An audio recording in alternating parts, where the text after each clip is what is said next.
ونستغفره ونؤمن به ونتوكل عليه ونعوذ بالله من شرور أنفسنا ومن سيئات أعمالنا من يهده الله فلا مضل له ومن يضلله فلا هادي له ونشهد أن لا إله إلا الله وحده لا شريك له ونشهد أن سيدنا ومولانا محمدا عبده ورسوله أما بعد محترم بزرگوں اور دوستو، اللہ کے ذکر کی اور اس کے معنی کو اپنے دماغ دل میں بیٹھال کر ذکر کرنے کی اور اللہ کی رضا کو اپنا مقصود بنا کر اللہ کے ذکر کرنے کی بات چل رہی تھی۔ دنیا میں جو آدمی بھی اللہ کی طرف قدم بڑھائے گا تو اللہ کا وعدہ ہے کہ اللہ اس کی طرف اگر وہ چلے گا تو اللہ اس کی طرف لپکے گا، جس کا مطلب ہے کہ اگر اخلاص للہیت کی وجہ سے کوئی بندہ عبادت کرے گا اخلاص للہیت کے ساتھ تو اللہ کو یہ اخلاص اور عمل صالح اللہ کی قربت حاصل کرنے کے لیے اتنا پسند ہے کہ جتنا یہ اس کی طرف بڑھے گا اللہ اس کی طرف اور بھی زیادہ بڑھے گا، یعنی اس کے عمل کو قبول کرے گا اور اس کی متاع گمگشتہ جو اس کا مقصد ہے کھوئی ہوئی چیز کو حاصل کرنا، اللہ کی محبت کو، اللہ اس میں کامیابی بھی عطا فرمائے گا۔ اس کے ساتھ ساتھ اللہ کے ذکر کرنے والے کو اس بات کو بھی ذہن میں رکھنا چاہیے اور بہت ضروری چیز ہے کہ اللہ کے ذکر کی قبولیت اور ذکر کرنے والے کی کامیابی کی نشانی یہ ہے کہ اللہ کا ذکر کرنے والے کے اپنے مزاج اور طبیعت پر بھی اثر انداز ہو۔ یہ چیز بہت زیادہ ذکر کرنے کا نتیجہ بن کر سامنے آتی ہے۔ جو آدمی اللہ کا ذکر کثرت سے کرتا ہے، اللہ کے ذکر کو اپنا اوڑھنا اور بچھونا بنا لیتا ہے، اس کے اخلاق پر، اس کی عادات و اطوار پر اس ذکر کا اثر ظاہر ہوتا ہے۔ یہ بڑی اہم چیز ہے جو دنیا کے اندر لگتا ہے کہ جیسے ناپید ہو رہی ہے۔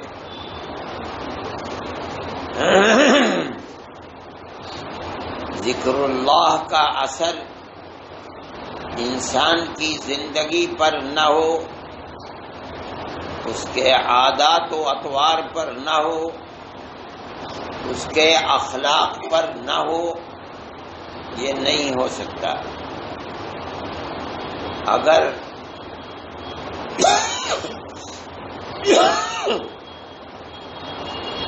آدمی اللہ کا ذکر کرتا ہے اور اخلاص و للہیت کے ساتھ کرتا ہے تو کوئی وجہ نہیں ہے کہ اس ذکر کے آثار انسان کی زندگی کے اوپر ظاہر نہ ہو، اور اگر ظاہر نہیں ہو رہے ہیں تو اس کا مطلب یہ ہے کہ ابھی سبق یاد نہیں ہوا، کچا ہے۔ اگر یہ ذکر عند اللہ مقبول ہوتا تو ہو نہیں سکتا تھا کہ اس کے آثار زندگی کے اوپر، عادات و اطوار اور اخلاق کے اوپر ظاہر نہ ہو۔ وہ عادات و اطوار کیا ہیں، ہر ذکر کرنے والے کو سمجھنا چاہیے۔ یہ ضروری ہے کہ ذکر کرنے والے کے اندر صفت تواضع، انکساری، اپنے آپ کو سب سے اللہ کے بندوں میں چھوٹا سمجھنا، دل میں تکبر کا شائبہ بھی نہ ہونا، اپنے آپ کو دوسروں سے بڑا سمجھنا کہ میں فلاں کا مجاز بن گیا ہوں، اس لیے دوسرے میرے سامنے ہیچ ہیں، اپنی تعریف سے خوش ہونا، کسی کی تنقید پر ناراض ہونا، آگ بگولا ہو جانا، یہ وہ صفات ہیں جو اللہ کے ذکر سے بالکل میل نہیں کھاتی۔ اس کا مطلب یہ ہے کہ ابھی تک سبق کچا ہے، اس کے آثار ذکر کے جو زندگی پر نمایاں ہونے چاہیے تھے وہ آثار نمایاں نہیں ہوئے ہیں۔ اکابر رحمہم اللہ، جن کے ولی ہونے کا ڈنکا دنیا میں بجتا تھا، وہ لوگ ایسے ہی تھے کہ اپنے آپ کو سب سے زیادہ کہتر سمجھتے تھے۔ گالیاں دینے والے، تنقید کرنے والے کبھی کسی کو برا نہیں کہتے تھے بلکہ دعائیں دیتے تھے۔ اس کا مطلب ہے کہ ذکر اللہ نے ان کی زندگی کے اندر عجز و انکساری کی صفت پیدا کر دی تھی۔ وہ اللہ کے بندوں میں اپنے آپ کو سب سے زیادہ گرا ہوا کہتر سمجھتے تھے، چھوٹا سمجھتے تھے، اسی لیے ان کے اندر یہ صفت تھی۔ قرآن کے اندر اس کا ذکر ہے، اللہ کی رحمت کے مستحق بندے وہ ہیں کہ اذا خاطبهم الجاہلون قالوا سلاما، جب جاہل لوگ جو دین کے آداب سے ناواقف ہیں ان سے برائی سے کلام کرتے ہیں، برا بھلا کہتے ہیں، گالی گلوچ کرتے ہیں، تو یہ گالی کا جواب گالی سے، پتھر کا جواب پتھر سے نہیں دیتے، بلکہ ان کا جواب دعائیں ہوتی ہیں، کہتے ہیں اللہ تجھ کو سلامتی عطا فرمائے، بجائے گالی سے جواب دینے کے دعائیں دے کر کے اس سے تخاطب کرتے ہیں۔ اس کا مطلب یہ ہے کہ ان کی زندگی کے اندر جن کو اللہ کی رحمت کا مستحق قرآن بتا رہا ہے، عباد الرحمن، جن پر اللہ کی خاص صفت رحمت کا اظہار ہوتا رہتا ہے اور اسی کی طرف ان کی نسبت کی گئی ہے، وہ بندے ہیں کہ اللہ کے ذکر نے ان کے اندر اس صفت کو پیدا کر دیا ہے کہ وہ اللہ کے بندوں میں اپنے آپ کو سب سے چھوٹا سمجھتے ہیں۔ اسی لیے کسی کی گالی کا، کسی کی تنقید کا، کسی کے برا کہنے کا ان کے اوپر کوئی اثر نہیں ہوتا، بلکہ وہ ان لوگوں کے لیے دعائیں کرتے ہیں اور سلامتی کی دعائیں کرتے ہیں۔ پہلے اکابر رحمہم اللہ اپنے متوسلین کا امتحان اسی طریقے پر لیا کرتے تھے کہ آیا ذکر اللہ نے ان پر اثر کیا ہے یا اثر نہیں کیا ہے۔ جب مکمل اطمینان ہو جاتا تھا کہ ہاں ان کی زندگی میں، ان کے عادات و اطوار میں، ان کے اخلاق میں ذکر اللہ بس گیا ہے، تکبر، برائی، کسی کی تنقید کو برداشت نہ کرنا، بات بات پر غصہ آنا،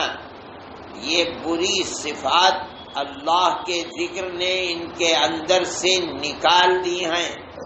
تب اس کے بعد ان کو اجازت دی جاتی تھی۔ اس کا مطلب ہے کہ ذکر اللہ صرف زبان سے اللہ اللہ کرنا ہی نہیں، بلکہ اس کے آثار انسان کی زندگی کے اوپر ظاہر ہونا یہ بڑی اہم چیز ہے۔ جب کہا جائے گا اگر یہ صفات ظاہر ہو گئی کہ یہ انسان اللہ کے ذکر میں کامیاب ہے، ورنہ ابھی سبق کچا ہے، اس میں پختگی نہیں ہوئی ہے۔ حضرت گنگوہی رحمت اللہ علیہ کے ایک جاننے والے تھے ساتھی، اور حضرت کے جو شیخ تھے حاجی امداد اللہ صاحب رحمہ اللہ، ان سے بھی قریب تھے۔ حضرت حاجی صاحب کھانا نوش فرما رہے تھے، ان میں دو چیزیں تھیں، ایک مزیدار کھانا بھی تھا، کوفتے تھے، اور دوسری چیز کچھ اور تھی۔ حضرت گنگوہی ابھی تک حضرت نہیں بنے تھے، سالک تھے۔ کھانا ان کو بھی ساتھ بیٹھانا، وہ دوسرے کہنے لگے کہ حضرت آج تو ان کے مزے آ رہے ہیں، یہ تو آپ کے ساتھ کھانا کھا رہے ہیں اور کوفتے کھا رہے ہیں۔ اب یہ موقع تھا، حاجی صاحب نے امتحان لیا، فرمایا کہ یہ تو تمہاری دوستی کی وجہ سے تم سے تعلق ہے، میں نے انہیں ساتھ بیٹھا لیا، اگر یہ بات نہ ہوتی تو میں تو ان کو الگ کر کے دروازے کے پاس بیٹھا کے کھانا دے دیتا۔ یہ بات فرمائی اور کنکھیوں سے دیکھا کہ چہرے کے اوپر اثر کیا ہو رہا ہے۔ اس طرح سے امتحان لیا جاتا تھا کہ ذکر اللہ، مجاہدے، ریاضتوں کے کیا آثار ہوئے۔ شاہ ابو سعود صاحب کا مزار ہے گنگو میں، حضرت شاہ عبد القدوس صاحب رحمۃ اللہ علیہ کے شاید پوتے ہیں یا بڑ پوتے ہیں، بڑے شان کے ساتھ رہا کرتے تھے، پیروں کی اولاد تھی۔ یہ خیال پیدا ہوا کہ شاہ عبد القدوس صاحب رحمۃ اللہ علیہ کے مجاز فلاں صاحب ہیں، ان کے پاس چلو، ولایت میں رہتے تھے۔ وہاں پہنچ گئے، اپنے شیخ کی اولاد تھی، بڑی آؤ بھگت ہوئی، پوچھا کہ کیسے آئے، کہا کہ وہ امانت جو میرے دادا کی آپ کو ملی ہے اس کو لینے کے لیے آیا ہوں۔ فرمایا اچھا، جاؤ ہمارے استبل کے اندر جا کر کے وہاں گھوڑوں کی خدمت کرو۔ بھیج دیا گیا، ذکر کی تلقین کی جاتی رہی، کرتے رہے۔ بھنگن سے یہ کہا کہ جاؤ ابو سعود کے پاس سے گزرو تو جو ٹوکرا ہے غلاظت کا وہ گرا دینا، دیکھو کیا کہتے ہیں۔ اس نے کر دیا، تو کھڑے ہوئے غصے میں کہا نہ ہوا گنگو، میں بتاتا تجھے۔ تو فرمایا کہ ابھی کچا ہے، ذکر کا اثر نہیں ہوا ہے۔ پھر اور رگڑا اور ذکر پر ذکر بتاتے رہے اور کرتے رہے۔ کچھ وقت گزر جانے کے بعد شکار میں گئے تو اپنے کتوں کو ان کے ہاتھ میں دیا کہ لو چلو۔ کتوں نے شکار دیکھا تو بے قابو ہو گئے اور اس کی رسی کمر سے باندھ رکھی تھی، انہوں نے کھینچا تو رک نہ سکے، گر گئے، گھسٹتے رہے، لہو لہان ہو گئے۔ لیکن چہرے پر کوئی بل نہیں آیا۔ تو حضرت شاہ صاحب کو رات میں خواب میں دیکھا، فرما رہے ہیں کہ میں نے تو تمہارے ساتھ یہ نہیں کیا۔ تب ان کو اجازت دی۔ یعنی یہ ذکر اللہ کے آثار ہیں۔ ہم نے حضرت رحمت اللہ علیہ کو دیکھا، لیگیوں نے کوئی دقیقہ نہیں چھوڑا، ٹوپی اتارنے میں، پگڑی پیروں میں کچلنے میں۔ پاکستان سے خطوط آیا کرتے تھے کہ ہم نے یہ کیا، ہم نے یہ کیا، ہم نے یہ کیا، ہمیں اللہ کے لیے معاف کر دیجیے، بغیر رتی برابر چہرے پر اثر کے میں نے معاف کر دیا، اللہ معاف فرمائے۔ یہ ہے وہ صفات جن کو کہا جائے کہ یہ اہل تقوی کی صفات ہیں، متقیوں کی صفات ہیں، جن کے لیے جنت بنائی گئی ہے، یہ ان کی صفات ہیں۔ اس کا مطلب ہے کہ اللہ کا ذکر کرنے والا جب اس ٹولی میں داخل ہوگا جن کے لیے جنت بنائی گئی ہے، تو وہ جب ہی داخل ہوگا جب اس کی زندگی میں تواضع، انکساری، غصے کا نہ آنا، برا بھلا دوسرے کو گالم گلوچ نہ کرنا،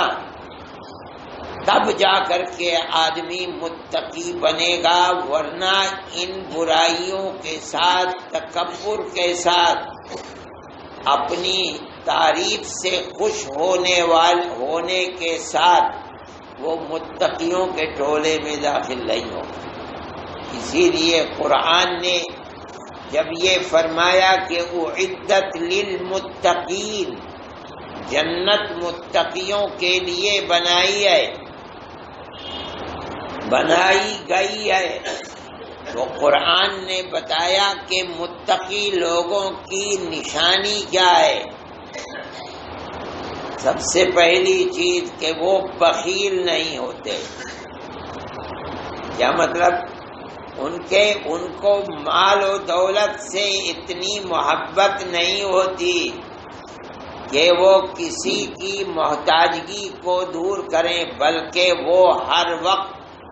اگر زیادہ ہے تب اور کم ہے تب اللہ کی مخلوق کی مدد کرتے ہیں۔ اس کا مطلب ہے کہ پہلی صفت تو متقیوں کی یہ ہے کہ ان کو اللہ کی مخلوق سے محبت ہوتی ہے، ہر ایک کی مدد کے لیے آگے بڑھتے ہیں، اس لیے کہ یہ اللہ کے بنائے ہوئے ہیں، مجھے اللہ سے محبت ہے تو اس کی مخلوق سے بھی محبت ہوگی۔ کسی آدمی سے اگر محبت ہے،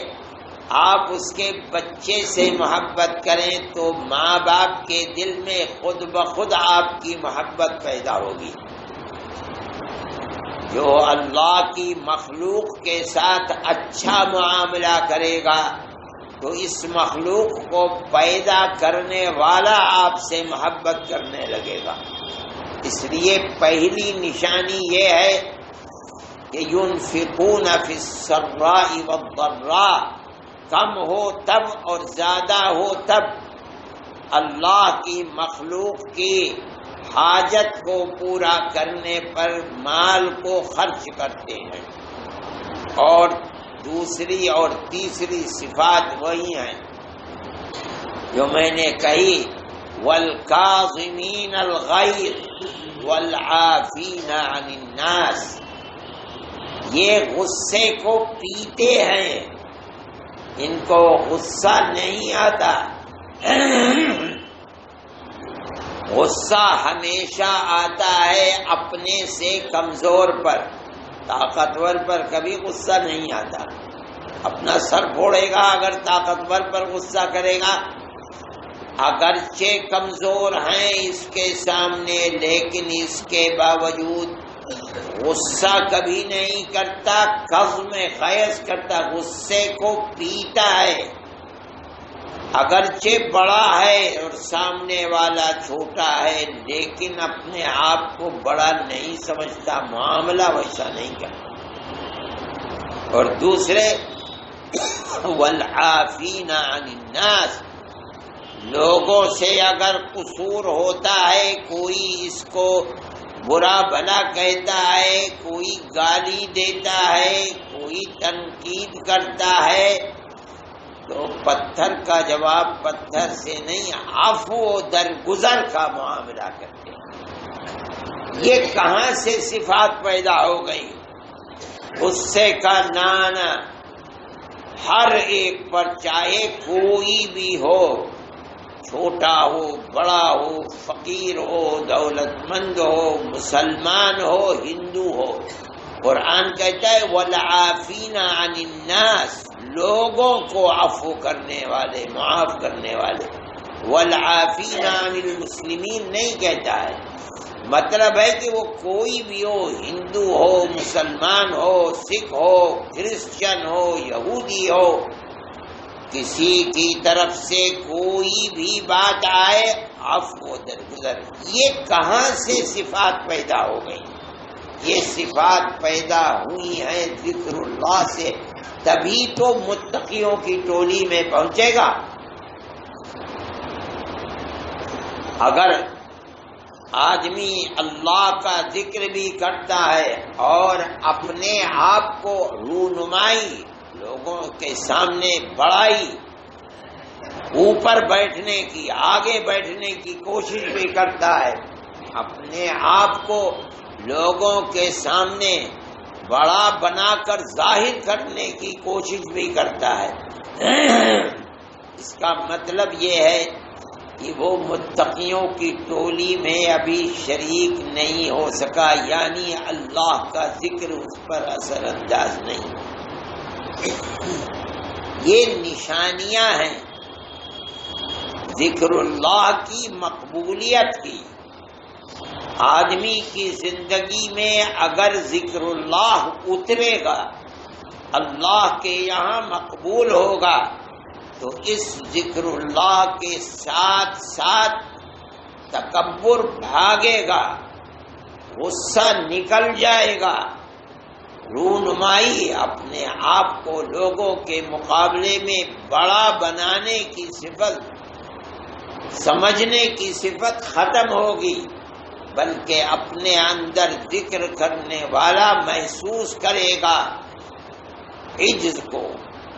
اللہ کے بندوں کے سامنے سب سے چھوٹا ہونے کا، تنقید اور ملامت کو قبول کرنے کا۔ اگر کوئی برا کہے گا تو یہ سمجھے گا کہ اس کو تو پتہ نہیں ہے میرے اندر کتنی برائیاں ہیں، ان پر تو اللہ نے پردہ ڈالا ہے، ایک دو ظاہر ہو گئی تب یہ کہہ رہا ہے۔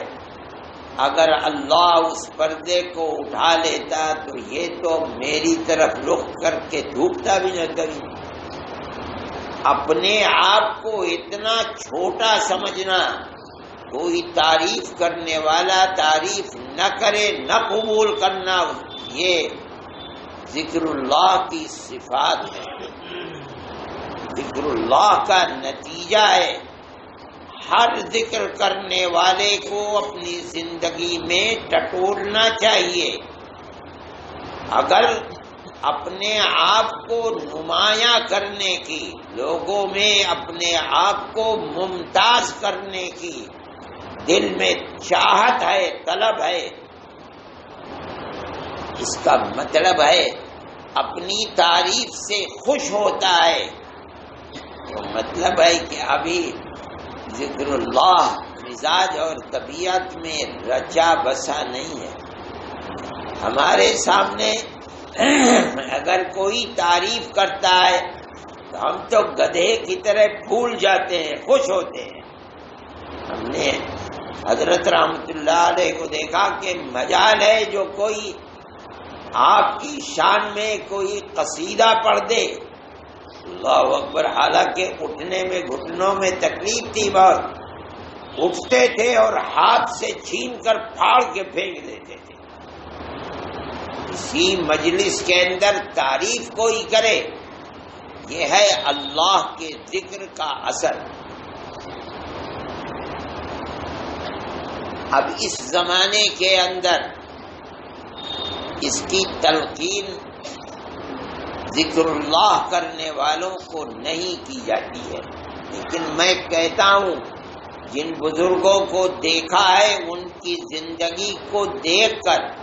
میں کہتا ہوں کہ قرآن و حدیث کی تاکید مومن کے لیے یہ ہے جو میں نے آپ کے سامنے قرآن کی آیت پڑھی ہے، اور یہی جناب رسول اللہ صلی اللہ علیہ وسلم کی تلقین ہے۔ آپ نے حضرت جابر بن سلیم رضی اللہ تعالی عنہ کو پہلے تو منع فرمایا، نصیحتیں فرمائی کچھ، ان میں فرمایا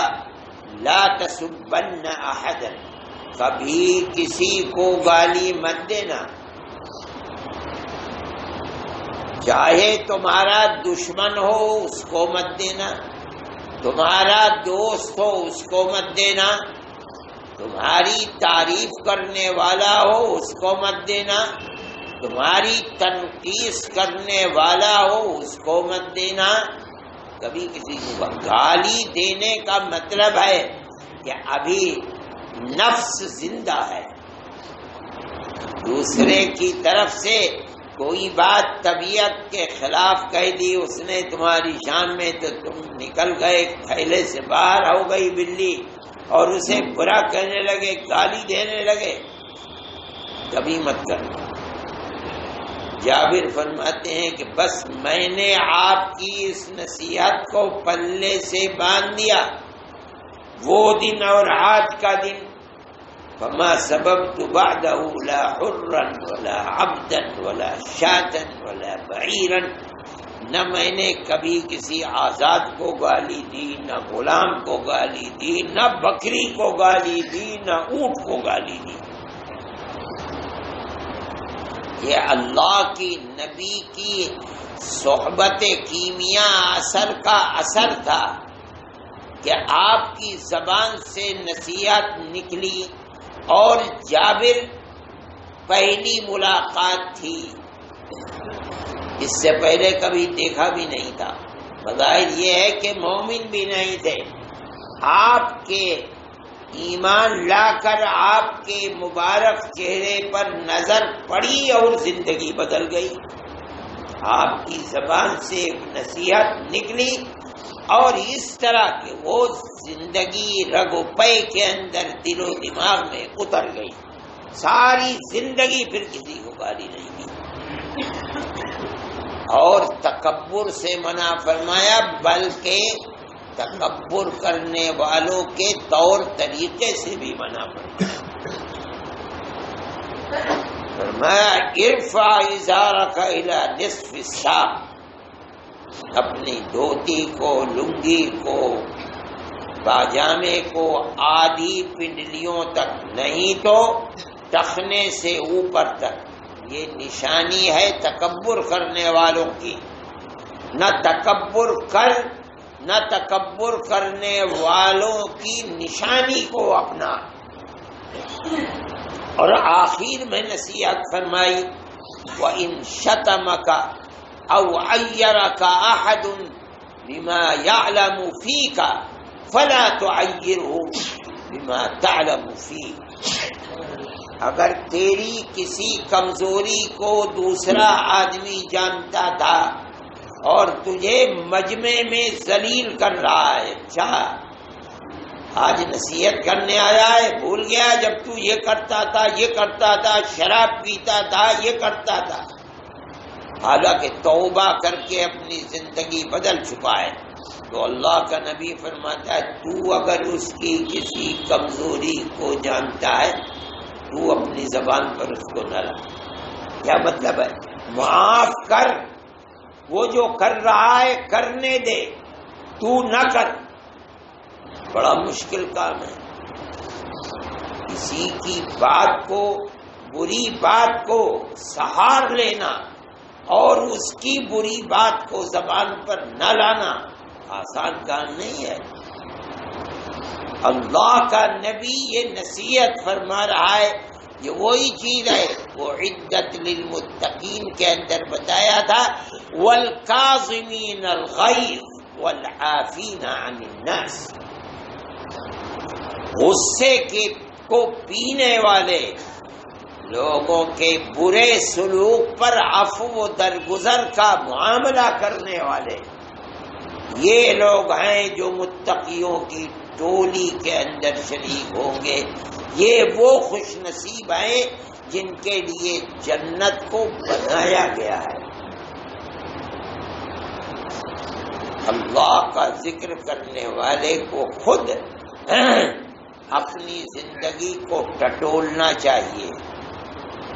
اپنے اخلاق پر نظر رکھنی چاہیے،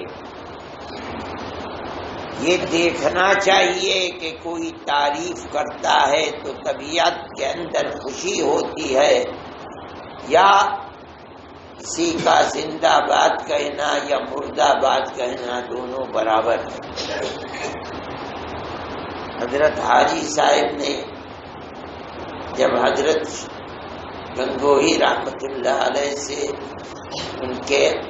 احوال و اطوار کو پوچھا ہے، وہ ہے لکھا ہوا ہے، چھپا ہوا ہے، تو حضرت نے جو جواب دیے ہیں ان کے اندر یہ بھی ہے کہ کوئی ایسا حال ہو گیا ہے کہ کوئی اگر اچھا کہتا ہے تو اور برا کہتا ہے تو سب برابر معلوم ہوتا ہے۔ تب اس کے بعد یہ سمجھا گیا کہ اب اللہ کے ذکر نے ان کے دل، دماغ، عادات، اطوار، اخلاق، زبان، آنکھ، کان، ہر چیز پر اثر کر دیا، دل بھی متاثر ہو گیا۔ یہ بڑی اہم چیز ہے۔ ذکر اللہ صرف اللہ کا نام لے لینا نہیں، اتنا نام لینا کہ زندگی میں انقلاب پیدا ہو جائے، متقیوں کی صفات اس کے اخلاق کے اندر آ جائیں اور یہ متقیوں کی ٹولی کے اندر شریک ہو جائے، شامل ہو جائے، تب یہ جنت کا مستحق بنے گا۔ ہر آدمی کو چاہیے کہ اس کسوٹی پر اپنے آپ کو تولے، جہاں اگر کامیاب ہو گیا ہے تب وہ فیصلہ کرے کہ اللہ کا شکر ہے کہ اللہ کا ذکر میری طبیعت پر، میرے اخلاق پر، میری زندگی پر اثر انداز ہو رہا ہے۔ اللہ ہم سب پر اپنا کرم فرمائے، اول تو ہمیں اپنے ذکر کی پابندی کے ساتھ توفیق عطا فرمائے، پھر اس زندگی کو ہمارے دل اور دماغ کے اندر زندگی میں اتار دے اور متقیوں کی صفات اللہ ہمارے اندر پیدا فرمائے اور اپنی جنت میں اللہ ہمیں موت کے بعد پہنچائے۔ وآخر دعوانا الحمد للہ رب العالمین۔